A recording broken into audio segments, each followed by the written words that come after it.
ఉద్యోగ విరమణ పొంది 2 సంవత్సరాలు గడుస్తున్న ఇప్పటివరకు రిటైర్మెంట్ బకాయిలు రాకపోవడంతో రిటైర్డ్ ఉద్యోగులు తీవ్ర ఇబ్బందులకు గురవుతున్నారని రిటైర్డ్ ఎంప్లాయీస్ వెల్ఫేర్ అసోసియేషన్ జిల్లా అధ్యక్షుడు పొన్నమల రాములు అన్నారు. తాము నెల నెలా దాచుకున్న డబ్బులు తమకు ఇవ్వడానికి ప్రభుత్వానికి వచ్చే ఇబ్బంది ఏంటని ప్రశ్నించారు.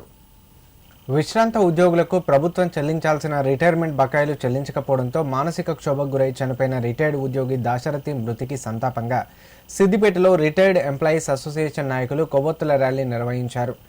ఈ సందర్భంగా రిటైర్డ్ ఎంప్లాయీస్ అసోసియేషన్ జిల్లా అధ్యక్షుడు పొన్నమల రాములు, నాయకులు పోలీసు రాజులు మాట్లాడారు.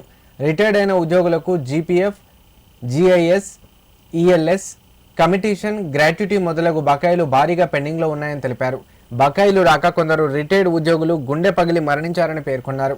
ఇప్పటి వరకు తెలంగాణ రాష్ట్ర వ్యాప్తంగా 44 మంది మరణించారని, అయినప్పటికీ ప్రభుత్వం ఎందుకు అలసత్వం వహిస్తుందని ప్రశ్నించారు. ఇంత జరుగుతున్నా ప్రభుత్వం నిమ్మకు నీరెత్తినట్లు స్పందించకపోవడం శోచనీయమన్నారు. ఈ విషయంలో ప్రభుత్వం చట్టబద్ధంగా స్పందించి బకాయిలు విడుదల చేయకపోతే ఆందోళన ఉధృతం చేస్తామని హెచ్చరించారు. 2024 మార్చి నుండి నేటి వరకు పెన్షనర్లందరూ కూడా ఉద్యోగ ఉపాధ్యాయులు దాదాపుగా భట్టి విక్రమార్క గారు అసెంబ్లీ పంచాయతీ విధానాల ప్రకారం 20,500 మంది ఉన్నారు. 20,500 మంది లోపల వాళ్ళు పైరవీలు చేసి లేకుంటే నిన్నటి ప్రకారంగా ఒక 6,000 మంది మాత్రం పుట్టినాయి. మిగతా వాళ్ళందరూ కూడా ఎవ్వరికి కూడా డబ్బు ఒక్క నయా పైసలు రాలేదు. ఈపీఎఫ్ కూడా ఇప్పటివరకు రాలేదు. మాకు రావాల్సిన బకాయిలు మేము మా జీతం నుంచి అంతో ఇంతో కొంత నెల జమేసుకున్న డబ్బులు మాత్రమే అనుకున్నాం. అందులో జీపీఎఫ్ ఒకటి. జీపీఎఫ్ అంటే ప్రతి ఉపాధ్యాయుడు, ప్రతి ఉద్యోగి ప్రతి నెల 5,000, 10,000 కొంత అమౌంట్ కూడా వాళ్ళు జమ చేస్తారు. కాబట్టి ఆ జమ చేసుకున్నటువంటి అమౌంట్ అది జీపీఎఫ్. తర్వాత జీఐఎస్ అది ఇన్సూరెన్స్ పథకం, అది మా డబ్బులకెళ్ళి కట్ అవుతున్నాయి. ఆ తర్వాత లీవ్ ఎన్కాష్మెంట్ అంటే మేము ప్రతి సంవత్సరం మాకు ఉపాధ్యాయులకు 6 ఈఎల్స్ ఉంటాయి, ఉద్యోగులకు 24 ఈఎల్స్ ఉంటాయి. అవి మేము అమ్ముకోకుండా మా వృద్ధాప్యంలో మాకు ఉపయోగపడదని చెప్పి మేము అవి ఆపుకున్నాం. ఆ డబ్బులే మేము ఇవ్వడం తప్ప ప్రభుత్వం నుంచి మాకు ఎలాంటి సాయం చేయమని మేము అడగలేము. దయచేసి మా డబ్బులు మాకు ఏకమొత్తంగా చెల్లిస్తే బాగుంటుంది. మేము ప్రతి జిల్లా స్థాయిలో నిరాదీక్షలు చేసినాం, ధర్నాలు చేసినాం, నిరసన చేసినాం. చివరికి అసెంబ్లీ ముట్టడి కూడా మేము వెళ్ళినాం. అంతకుముందు హైదరాబాద్లో పెద్ద ధర్నా చేసినాం. మంత్రులకు వినతిపత్రం ఇచ్చినాం, ఎమ్మెల్యేలకు ఇచ్చినాం, ఎంపీలకు ఇచ్చినాం. అయినప్పటికీ కూడా ప్రభుత్వానికి ఎలాంటి చలనం లేదు. ఎందుకంటే ప్రభుత్వం సీఎం గారు అంటారు, మీరు ఎంతోమంది 2% అంటున్నారు, మీకు మిమ్మల్ని వాళ్ళ అన్నారు.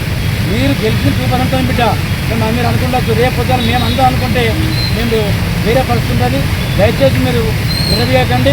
మేము చెప్తున్నాం, మా డబ్బులు మాకు ఇవ్వండి. ఈరోజు సిద్దిపేట జిల్లాలో అంబేద్కర్ చౌరస్తాలో జరుగుతున్నటువంటి కార్యక్రమం ఏంటంటే, ప్రభుత్వం నుండి రావాల్సిన మాకు రావాల్సిన డబ్బులు రాక గుండె వలిగి చచ్చిపోయినటువంటి 46 మందికి వాళ్ళకి నివాళులు అర్పించాలి, కొవ్వొత్తుల ర్యాలీతో వాళ్ళకి నివాళులు అర్పించాలని చెప్పేసి మా పెద్దలు నిర్ణయించడంలో భాగంగా మేమందరం ఈ సాయంత్రం పూట ఇక్కడికి వచ్చి ఈ కార్యక్రమాన్ని చేయడం జరిగింది. దాంతోపాటు మా మనసులో ఉన్న మాట ఏంటంటే, నిజంగా కూడా మేము కూడా పెట్టుకున్న డబ్బులు నిజంగా ఆ కాలంలో ఉద్యోగం చేయాలి అని చెప్పేసి అందరూ ఉద్యోగం చేసిన డబ్బులు ఉంటే వాళ్ళకి పెన్షన్ వస్తుంది, రిటైర్మెంట్ అయినాక వాడు మంచి లైఫ్ సెటిల్ అయింది అని చెప్పేసి పెద్దలు చెప్పింది. మేము ఆ రకంగానే మేము ఉద్యోగాలు సంపాదించుకున్నాం, మా డబ్బులు మేము కూడా పెట్టుకున్నాం. ఇలా ఉద్యోగాలు నుంచి రిటైర్మెంట్ అయితే మా డబ్బులు మాకు రాక రిటైర్మెంట్ అయిన వాళ్ళంతా గుండె వాళ్ళకి చచ్చిపోతున్నారు. ఇప్పుడు చచ్చిపోయిన వాళ్ళంతా అయ్యో మా డబ్బులు రావేమో అని చెప్పేసి చచ్చిపోయిన వాళ్ళు తప్ప ఇంకోటి కాదు. నిజంగా కూడా ఇప్పుడు ఉద్యోగాలు చేస్తున్నటువంటి మా తోటి సోదరులు కూడా వాళ్ళు కూడా అంటున్నారు, మీ పరిస్థితే గట్టుంది, మా పరిస్థితికి వచ్చే వారికి ఇంకా ఉండదో అసలు మేము ఉంటామో ఉండమో ఈ మధ్యలో చచ్చిపోతామేమో అనే పరిస్థితికి వచ్చింది. ప్రభుత్వాలు ఈ రకంగా చేస్తుంది. నిజంగా ఇదంతా చూస్తుంటే ఏమనిపిస్తుందంటే అత్త సొమ్ము అల్లుడు దానం చేసినట్టున్నది. మేము కూడా పెట్టుకున్న డబ్బులు వాళ్ళు ఎంజాయ్మెంట్ చేస్తున్నారు. ఇదెక్కడి సిస్టమో ఇదెక్కడి పద్ధతో మాకు అర్థం కాదు. నిజంగా కూడా ఇప్పటికైనా ప్రభుత్వాలు కన్ను తెరిచి నిజంగా మాకు ఇవ్వాల్సిన డబ్బులు మాకు ఇవ్వాలి. నిజంగా మేము అడుగుతున్నది, గతంలో కూడా ఒకసారి గుర్తు చేసుకోవాలి, ఈ ప్రజానాయకులు ఈ పాలకులంతా గుర్తు చేసుకోవాలి. ఉద్యోగ సంఘాలు గతంలో ఉన్నటువంటి ఉద్యోగ సంఘాల చరిత్ర చూస్తే ప్రభుత్వాలను శాసించినాయి. అది బిడ్డ గుర్తుపెట్టుకోరు, ప్రభుత్వాలను కూల్చేసినాయి, ప్రభుత్వాలను తీసుకురాగలిగినాయి ఉద్యోగ సంఘాల బలం. కానీ ఇప్పుడు ఎందుకు నడుస్తలేదంటే మేము ఎన్నుకున్నటువంటి నాయకులు వాళ్ళకు తొత్తులుగా మలుచుకున్నారు. వాళ్ళ స్టాండ్ కావడానికి వాళ్ళకు బానిసలుగా తయారయ్యారు. కాబట్టి మీ ఆటలు నడుస్తున్నాయి బిడ్డ. వస్తున్న తరానికి భవిష్యత్తులో మీకు వంగేటువంటి నాయకులు రారు.